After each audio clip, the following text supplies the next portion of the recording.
SMNI. Truth that matters. Balita sa labas ng bansa, napili ang SMNI para maging katuwang ng isang business reference center sa bansang Malaysia para sa komprehensibong pagbibigay ng impormasyon sa mga Pinoy na magtatayo ng negosyo sa bansa. Si Lester Valle magbabalita. Dahil sa ipinakitang dedikasyon ng SMNI sa paghatid ng makatotohanang balita at impormasyon sa mga Pilipino sa Pilipinas at maging sa ibang bansa, napili ang SMNI bilang media partner ng Malaysia-Philippines Chamber of Commerce. Ang Malaysia-Philippines Chamber of Commerce ay isang organisasyong binuo dito sa bansang Malaysia kung saan nakatuon sa pagbibigay ng proteksyon sa karapatan ng mga mamamayan mula sa dalawang bansa. Bukod dito, sinusuportahan din ito ang mga may kaugnayan sa negosyo na kung saan handang makapagbigay ng kinakailangang impormasyon para sa mga Pilipino na nais mag-umpisang magtayo ng negosyo sa Malaysia at tulungan ng mga itong i-localize ang kanilang bubuing negosyo sa bansa. Malaysia-Philippines Chamber of Commerce basically is an organization formed in Malaysia. Okay, basically we protect the fundamental rights, okay, for citizen and the community for both countries. Okay, and we help and support business, education, and no matter activity or whatever activity we should related for both country community. Sa kanilang pagdalo sa birthday celebration ni Pastor Apollo C. Quiboloy sa Kuala Lumpur nitong Abril 25, diretsahang sinabi ng pamunuan ng Malaysia-Philippines Chamber of Commerce ang kanilang dahilan kung bakit napili nito ang SMNI para maging media partner. Para sa mga ito, malaking impact ang ginagawa ng SMNI, hindi lamang sa paghatid ng araw-araw na balita, kundi ang suportang ibinibigay ng network sa mga Filipino community sa buong Malaysia at sa buong mundo.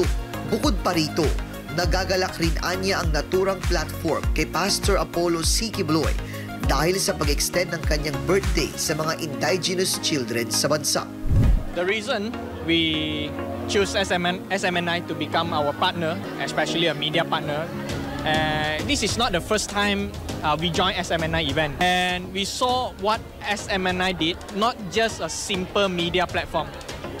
What we see, you did more than a normal citizen, a normal media platform. You even support the community all over the world, like what you did for the Orang Asli in Cameron Island.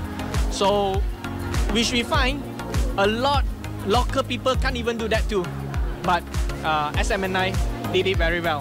Para naman sa isa sa honorary advisor nito na si The Royal Houses of Sultanate of Batangas at board member ng Halal Export Development sa Pilipinas na si Sultan Faisal Benaning Bansao, malaki ang maitutulong ng SMNI sa pagiging matagumpay ng kanilang platform dahil sa layunin nitong makapaghatid ng totoong balita at kaganapan sa loob at labas ng bansa.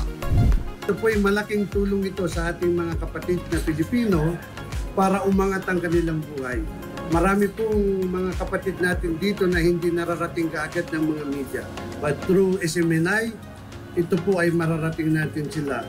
And then we are also happy that SMNI is partnering with this noble organization just like Malaysia-Philippines Council. So malayo po ang aming mararating dahil nandiyan kayo, SMNI. Kaya again, maraming salamat Pastor Quiboloy at nagbukas kayo ng inyong organisasyon dito sa Malaysia para matulungan ang ating mga kapatid dito. Samantala, nagpaabot naman ng pasasalamat ang panig ng SMNI sa tiwalang ibinigay ng Malaysia-Philippines Chamber of Commerce.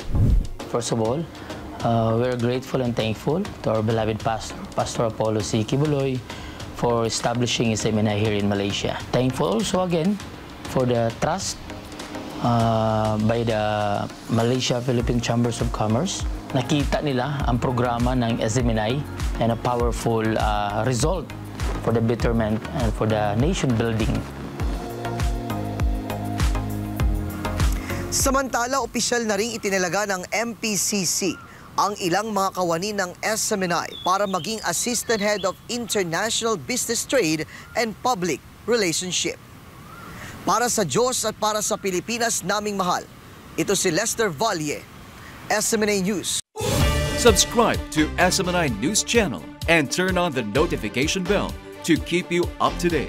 Also visit our official social media accounts and join our community on Viber and Telegram.